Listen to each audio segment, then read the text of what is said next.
இருக்கக்கூடிய நக்ஷத்ரா 27 தமிழ் நேயர்களுக்கு வணக்கம். இந்த எபிசோட்ல நம்ம என்ன பார்க்க போறோம்னா மார்ச் மாதத்துடைய முதல் வாரத்தோடைய ராசி பலன்கள் தான்.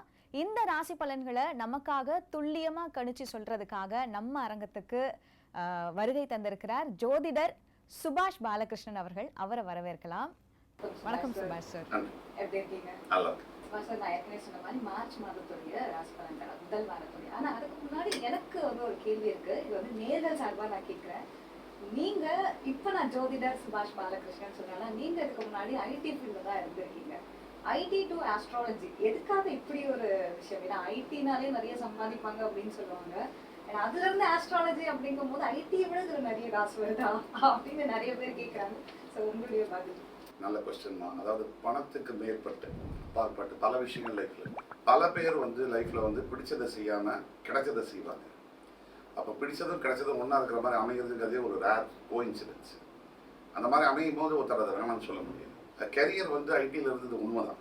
அதாவது ஐடிலையும் இருந்து அஸ்ட்ராலஜி ரெண்டுமே நான் ஒரு 3-4 வருஷம் சேர்ந்து தான் பயணிச்சுட்டு இருந்தேன். ஏன்னா ஏதாவது ஒரு விஷயத்துக்கு நம்ம நியாயம் பண்ணணும். பெரிய லெவலில் வளர்ச்சி அடையும் போது ஒரு பாதையில் தான் நம்ம தேர்ந்தெடுத்து பயணிக்க வேண்டும். அதனால நம்ம அஸ்ட்ராலஜிக்குள்ள பயணிக்க வேண்டிய கட்டாயம்.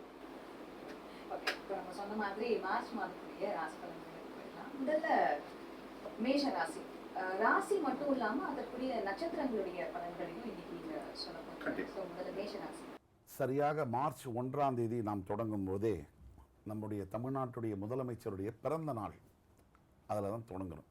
அப்போது பல சவால்களை மீறி பல ஆண்டுகளாக அரசியல் இருந்து ஒரு நிலைக்கு முதலமைச்சர் பதவிக்கு வந்தவர். சட்டுன்னு வந்தவர்னு சொல்லிட முடியாது. அது ஒரு பக்கம். இப்போ மார்ச் 1ஆம் தேதி மேஷராசிக்கு உண்டான பலன்கள், அதாவது மார்ச் 1 முதல் 7 வரைக்கான பலன்களில் முக்கியமாக நாம் எடுத்துக்கொள்ள வேண்டியது 4ஆம் தேதி வரக்கூடிய ரத சப்தமி, சூரிய பகவானுடைய திருவிழா. இப்போ இந்த வார காலகட்டங்களில் சனி பகவான் கும்பராசியிலும், ராகு மீனராசியிலும், கேது கன்னி ராசியிலும், அண்ட் குரு ரிஷபராசி. முக்கியமான 4 கிரகங்கள் குரு, சனி, ராகு, கேது.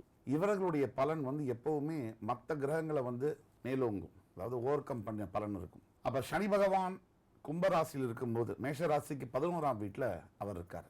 பொதுவாகவே ராசியின் 3, 6, 11ஆம் பாவங்களில் சனி இருக்கும்போது மிகப்பெரிய ராஜயோகங்களை தருவார் அப்படிங்கிறது கணிக்கப்படுகிறது. கிட்டத்தட்ட 1995ஆம் ஆண்டு கிட்டத்தட்ட சனி தன்னுடைய பயணத்தை மேஷத்திலிருந்து ஆரம்பித்தவர் மறுபடியும் இப்போ கும்பத்துக்கு 2025ஆம் ஆண்டு இப்போ மீனத்துக்கு போகிறார். அப்போ மேஷராசிக்கு சூப்பராக இருக்குது. லாபஸ்தானத்தில் சனி பகவான் இருக்கிறதுனால பொருளாதார மேம்பாடு, அதாவது பதவி உயர்வுகள், மூமெண்ட், ஒரு இடத்துலேருந்து இன்னொரு இடத்துக்கு வேலை மாற்றங்கள்லாம் இருக்கும். தன்னுடைய ராசிநாதன் என்று சொல்லக்கூடிய செவ்வாய் 3ஆம் இடத்தில் மிதுன ராசியில் பிரவேசிக்கிறார். இந்த வாரத்தில் பார்த்தீங்கன்னா நண்பர்களிடத்தே கவனமாக இருக்க வேண்டும். உங்களுடைய சகோதர சகோதரிகளிடம் உதவிகள் நீங்கள் ரிக்வஸ்ட் பண்ணி கிடைக்காம போகலாம். அதை நினச்சி வருத்தப்பட வேண்டாம்.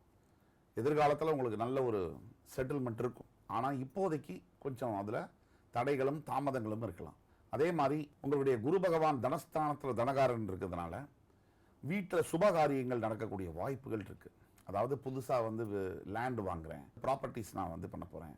உங்களுடைய ராசி இந்த வாரம் ஃபுல்லாக சுக்கிர பகவான் உச்சம் பெற்று உங்களோட 12ஆம் வீட்டில் இருக்கிறதுனால அப்ராடு சம்பந்தப்பட்ட விஷயங்களில் வெற்றிகள், ஷேர் மார்க்கெட்டில் பங்கு வர்த்தகத்தில் மிகப்பெரிய முன்னேற்றங்கள்லாம் கிடைக்கக்கூடிய வாய்ப்புகள் இருக்குது. அதுதான் மேஷராசிக்கு இந்த வார ராசி பலன்களாக நம்ம சொல்ல முடியும்.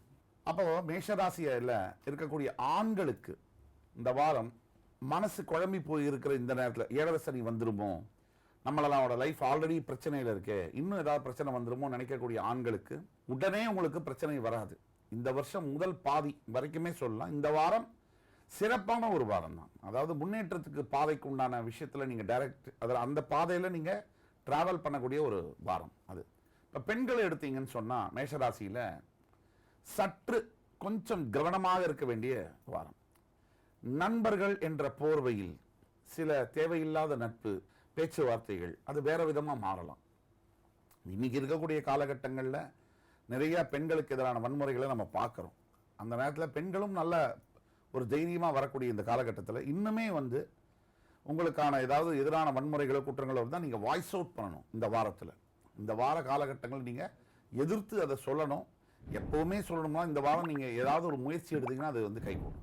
மருத்துவத்துறையில் நர்சிங், டாக்டர், இல்லை படிக்கணும், நீட்டு, இந்த மாதிரி விஷயங்களில் உங்களுக்கு சாதகமான வெற்றிகளை குவிக்கக்கூடிய ஒரு வாரமாக வருது. திருமணம் ஆகாத பெண்களுக்கு இந்த வாரம் வந்து தன்னுடைய வாழ்க்கை துணையை சந்திக்கக்கூடிய சிலருக்கு அந்த பாக்கியங்கள் வரும். அதாவது சரி இவ்வளவு நாள தேடணும், எனக்கான ரைட் சாய்ஸ் கிடைக்கல, ஆனால் இந்த நபர் கரெக்டான என்னுடைய வாழ்க்கை துணையாக இருப்பார் அப்படிங்கிற நம்பிக்கையை தரக்கூடிய அளவுக்கு நீங்கள் வந்து ஒரு மனிதரை சந்திக்கக்கூடும். அது உண்மையாகவும் இருக்கக்கூடிய வாய்ப்புகள். இந்த ரத சப்தமி எதை குறிக்குதுன்னா, சூரிய பகவான் இல்லைன்னு சொன்னால் சிருஷ்டி இருக்காது, அதாவது படைப்புகள் இருக்காது. அப்போ அந்த சூரிய பகவான் தன்னுடைய பிரயாணத்தை முக்கியமாக தொடங்கக்கூடிய இந்த நாள் அப்படிங்கிறது, நீங்கள் விவசாயத்துறையை எடுத்தாலும் சரி, அறுவடையெல்லாம் முடித்து இப்போ தான் காசு பார்க்குறாங்க. கிட்டத்தட்ட 10 மாதம் கழித்து விவசாயி காசை முதல்ல கண்ணில் பார்க்கக்கூடிய, எல்லாருக்கும் சோறு போடக்கூடிய அந்த விவசாய பெருங்குடி மக்கள் தனக்கு சோறு சாப்பிடக்கூடிய முதல் நாள் இந்த நாளாக பார்க்கப்படுகிறது. ஆக இந்த வார பலன்களாக மேஷராசிக்கு ஒட்டு மொத்தத்தில் பார்க்குறோம்னா 85 மார்க் கொடுக்கலாம் 100ல். அவ்வளவு அற்புதமான ஒரு வாரமாக தொடங்குகிறது. ஓகே, எடுத்த உடனே வந்து மேஷராசி நேயர்களுக்கு வந்துட்டு பயங்கரமா ஒரு பாசிட்டிவான ஒரு விஷயங்களை வந்து சொல்லியிருக்கீங்க. அடுத்து வந்து ரிஷபராசி. ஸோ ரிஷபராசிக்கு இந்த வாரம் எப்படி இருக்க போகுது?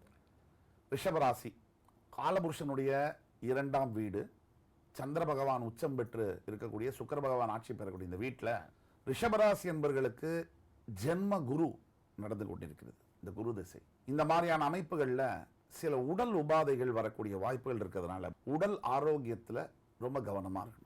அதாவது தன்னை முதல்ல பார்த்துக்கணும். மொத்த 9 கிரகங்களும் சாதகமாக ஒரு ராசிக்கு இருக்கு, அதுவும் ஒரே நேரத்தில் அப்படின்னா அதுக்கு ரிஷபராசியை நம்ம எடுத்துக்காட்டாக சொல்லலாம். நிறைய வருஷத்துக்கு அப்புறம் வாழ்க்கையில் திருப்பு முனைகள் ஆரம்பிக்கக்கூடிய ஒரு வாரம்.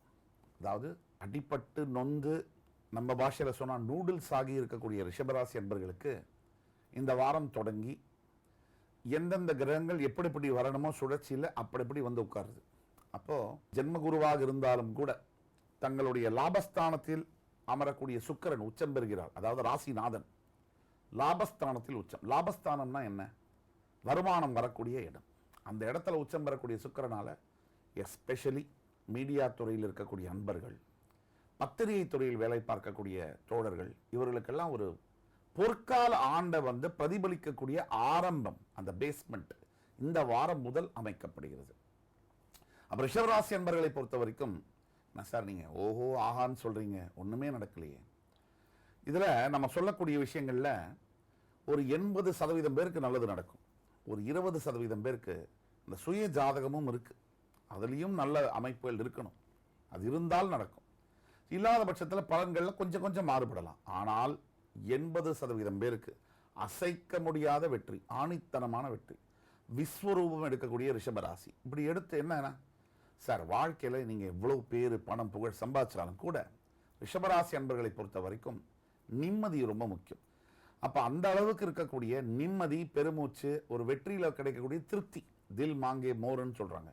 அப்போ பத்தலைங்கிறத விட ஓகே நான் ஜெயிச்சிருக்கேன், இனி நல்ல ஒரு நல்ல ஒரு பாதையில் அடுத்தது நான் பயணிக்கிறேன், அடுத்தது என்ன அப்படிங்கிற தெளிவு இருக்குது, அப்படிங்கிற ஒரு திருப்தி ரிஷபராசி என்பவர்களுக்கு கிடைக்கும். அகைன் நம்ம சொன்ன மாதிரி இந்த வாரம் வரக்கூடிய ரத சப்தமியானது ரிஷபராசி என்பவர்களுக்கு ரொம்ப ஸ்பெஷலான ரத சப்தமி. இவர்களுடைய ராசியிலிருந்து 4ஆம் வீட்டு அதிபதி தான் சூரியன். அவர் தான் ரத சப்தமியுடைய நாயகன், பிறந்த நாள் கொண்டாடக்கூடியவர். அந்த ரத சப்தமி தினத்தில் ரிஷபராசி என்பர்கள் சூரிய பகவானுக்கு பிரார்த்தனை செய்து அவருடைய நவகிரகத்தில் பக்கத்தில் இருக்கக்கூடிய கோவிலுக்கு சென்று ஆதித்ய ஹிருதயம் படித்து அர்ச்சனை செய்யும் பொழுது அரசாங்கத்துறையில் வேலை வேண்டும், அரசாங்கம் சம்பந்தப்பட்ட டெண்டர்ஸ் ப்ராஜெக்ட்ஸ் வேணுங்கிறவங்களுக்கு ஃபர்ஸ்ட் கிளாஸ் சக்ஸஸ் அமையக்கூடிய வாய்ப்புகள் இருக்குது. ரிஷபராசி பிரகாசமான ராசி. இந்த வாரம் ஸ்டார்ஸ் நக்ஷத்ரா அப்படின்னா அந்த ஃபர்ஸ்ட் அவார்டு ரிஷபராசிக்கு. ஓகே, ஸோ ரிஷபராசியை பொறுத்த வரைக்கும் நீங்கள் ஒரு விஷயம் சொல்லியிருந்தீங்க, 80% பேருக்கு கண்டிப்பாக பாசிட்டிவாக இருக்குது, பேலன்ஸ் 20% அப்படின்னு சொல்கிறீங்களே. இந்த 20% அப்படிங்கிறது அவங்களுடைய சுய ஜாதகம் அப்படின்னு சொன்னீங்க. என்ன மாதிரியான விஷயங்களை பற்றி நீங்கள் குறிப்பிடுறீங்க? அதாவது சுய ஜாதகத்தில் நம்ம மக்கள் புரிஞ்சிக்க வேண்டியது, இந்த ஜோதிடத்தை ஃபாலோ பண்ணலைனாலும் ஜோதிடத்தை நீங்கள் தவிர்க்க முடியாதது. கால நிர்மாணம், வாரம், மாதம், நாட்கள் எல்லாம் ஜோதிடம் சார்ந்து தான் வருது. அதுதான் வள்ளுவர் எழுதுனது, தெய்வத்தால் ஆகாதினும் முயற்சி தன் மெய் வருத்த குழி தரும். விதியை வெல்ல முடியுமா? மதியால் வெல்ல முடியும். It is not impossible. இப்போ உங்களுடைய கடின முயற்சியாலும் உண்மை உழைப்பாலும், சார் எனக்கு 9 கிராம் உச்சம் சார், வீட்டில் டெய்லி போர்வை பூச்சிட்டு படுத்துப்பேன் சார் அப்படின்னா ஒரு கிரகமும் வேலை செய்யாது. அப்ப என்னன்னா கிரகங்கள் தன்னுடைய வேலையை செய்யும், நீங்க உங்களுடைய வேலையை செய்யணும். அப்படி செய்யும் போது சுவாமி நீங்க 2 படி எடுத்து வச்சீங்கன்னா சுவாமி 8 படி எடுத்து வைப்பார் உங்களை காப்பாற்றுறதுக்கு. ஸோ அதை வந்து அந்த முயற்சிகளை நீங்க மேற்கொள்ளணும். ஜனன ஜாதகத்துல சரியில்லைன்னா அதிக உழைப்பு, சரியா இருந்ததுன்னா குறைவான உழைப்பே வேலை செய்யும். ஸோ ரிஷப ராசிக்கும் ஆல்மோஸ்ட் கொஞ்சம் பாசிட்டிவாக தான் சொல்லியிருக்கீங்க, ஆல்மோஸ்ட் பாசிட்டிவாக தான் சொல்லியிருக்கீங்க. ஸோ அடுத்து நம்ம மிதுன ராசி பற்றி சொல்லுவேன். மிதுன ராசி அன்பர்கள், இந்த வாரம் ஆரம்பிக்கும் போதே ராசியில் செவ்வாய் அமர்கிறார். ஏற்கனவே கோபம் கொஞ்சம் அதிகமாக வரும். தே ஆர் பெஸ்ட் கம்யூனிகேட்டர்ஸ், நல்ல பேசக்கூடிய திறன் உடையவர்கள். அப்போ இந்த கோபத்தை இந்த வாரம் ரொம்ப கம்மி பண்ணணும் மிதுன ராசி அன்பர்கள். அவசரப்பட்டு முடிவுகள் எடுக்கக்கூடாது. நீங்கள் அவசரப்பட்டு முடிவுகள் எடுக்க உங்களை வந்து உள்ளுக்குள்ளேருந்து உந்தும் ஒரு சக்தி. ஏன்னா அவசர முடிவு 90% தவறான முடிவாக இருக்கும். இந்த நிதானம் தானத்தில் சிறந்தது. அப்போ ஃபர்ஸ்ட் நிதானம் தேவை. 2வது, ராசிநாதனான புதன் 10ஆம் பாவத்தில் தொழில் ஸ்தானத்தில் இந்த வாரம் தொடக்கத்தில் நீச்ச பங்கத்தில் இருக்கார். அப்படின்னா நீச்சம்னா 0 வேல்யூன்னு அர்த்தம். டெக்னிக்கலா பங்கம்னா நீச்ச பங்கம் பெற்ற கிரகம் அருமையா வேலை செய்யணும் அர்த்தம். சுக்கிரன் உச்சம் பெறுவதனால் அதற்கூட புதன் இருக்கிறதுனால் சுகவாசி யோகத்தை தொழில் ஸ்தானம் கர்மஸ்தானத்தில் பெறக்கூடிய ராசி. இந்த வாரம் நீங்க தொழில் துறையிலேயா இருக்கட்டும், வேலையை விட்டுட்டு பிசினஸ் தொடங்குறேன், வேலையை விட்டுட்டு பிசினஸை தொடங்கக்கூடாது. வேலையில் இருந்துக்கிட்டு சின்னதா பிசினஸ் ஆரம்பிச்சு 2மே ஸ்டெபிலைஸ் ஆகும்போது எந்த வழியில போகலாங்கிற தீர்மானத்தை நீங்க எடுக்கணும். அதே மாதிரி பிரிந்து போன உறவுகளோட ஒன்றாக சேரக்கூடிய இந்த வாரம். எல்லாத்துக்கும் மேல அப்பா அம்மாவுடைய ஆசீர்வாதம் இந்த வாரம் நல்லா கிடைக்கும் அவங்களுக்கு. ஏன்னா தாய் தந்தையருடைய ஆசீர்வாதம் கிடைச்சா போதும், எதை வேணா சாதிக்க முடியும். அந்த அப்பா அம்மா இருக்கிற வரைக்கும் தான் சொல்லுவாங்க.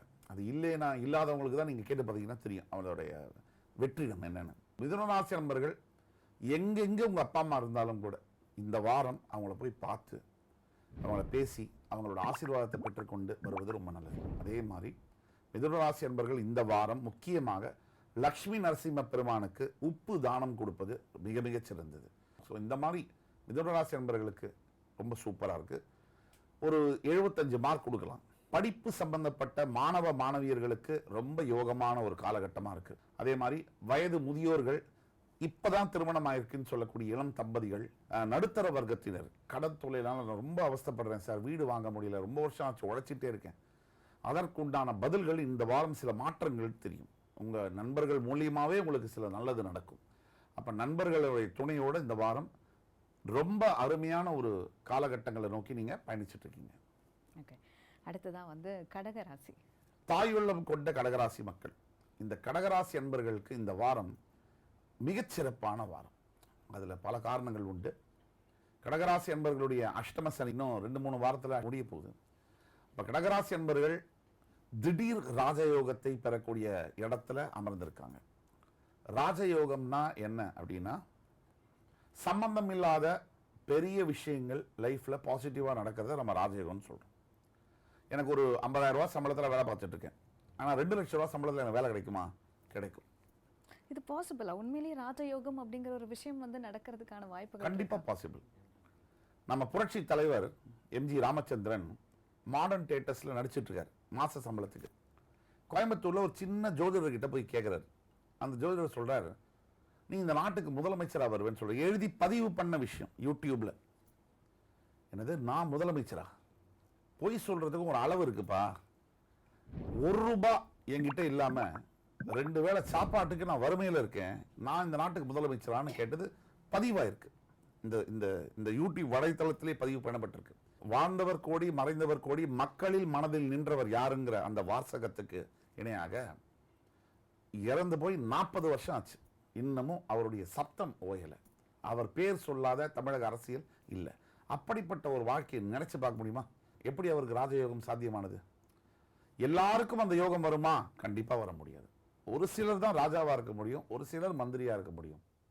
ஆனா முயற்சித்தால் அந்த முயற்சி என்பது திருவினையாக்கும். அதற்கு உதாரணம் கடகராசி. கடகராசியில் பிறந்த பல தலைவர்கள் அரசியல் துறையில் மிளிர்ந்து கொண்டிருக்கிறார்கள். எல்லாரையும் அரவணைச்சு போற ராசி இது கடகம். அப்ப இந்த கடகராசிக்கு இந்த வாரம் திடீர் ராஜயோகம். ஏன் அப்படின்னா, 9ஆம் இடத்துல 4ஆம் அதிபதி உச்சம் பெறுகிறார். 2ஆம் அதிபதி 8ல மறைஞ்சாலும் கூட ரத சப்தமி தனஸ்தானாதிபதி சூரியன் பல இடர்பாடுகளுக்கு நடுவில் வாழ்க்கையில் ஏற்படக்கூடிய கஷ்டங்கள் எல்லாம் முறியடித்து சாதிச்சாதான் அது சாதனை. சும்மாவே டைரக்டா வந்துட்டு அது சாதனை இல்லை. அப்போ இந்த நாளே எதை குறிக்குது அப்படின்னா, எருக்கன் தலையை தலையில வச்சு குளிக்கும் போது அத்தனை பாவங்களும் ஒழிந்து ஒரு நம்ம செய்யக்கூடிய காரியங்கள்ல ஒரு பாசிட்டிவ் வைப்ரேஷன், நல்லதை நினைச்சிருது, நல்லதை பேசுறது, நல்லதை செய்யறது, இதை போன்ற விஷயங்களை கடகராசி என்பவர்கள் இந்த வாரம் செய்யும்பொழுது உங்களுடைய வாழ்க்கையில பெரிய திருப்பங்களை அசாதாரணமாக நீங்க பார்க்க முடியும். ஸோ முதல் 4 ராசிகளுக்கான இந்த வாரத்தோட ராசி பலன் நீங்கள் சொன்னீங்க. இப்போ ராஜயோகம் அப்படின்னு சொல்லும்போது கடகராசி நேயர்களுக்கு அந்த ராசிக்காரர்களுக்கு தான் அது வந்து ஜாக்பாட் அப்படிங்கிற மாதிரி ஒரு விஷயமா, இல்லை எல்லா ராசிக்காரர்களுக்குமே நடக்கிறதுக்கான வாய்ப்புகள் இருக்கா? நம்மக்கிட்ட நேர் வரக்கூடியவங்க எந்த ராசி நல்ல ராசி சார் பொருத்தம் பார்க்குறதுக்கு கேட்குறேன் அப்படிம்பாங்க. கடவுளுக்கு பிடிக்காத நட்சத்திரம் ராசியெல்லாம் கிடையாது.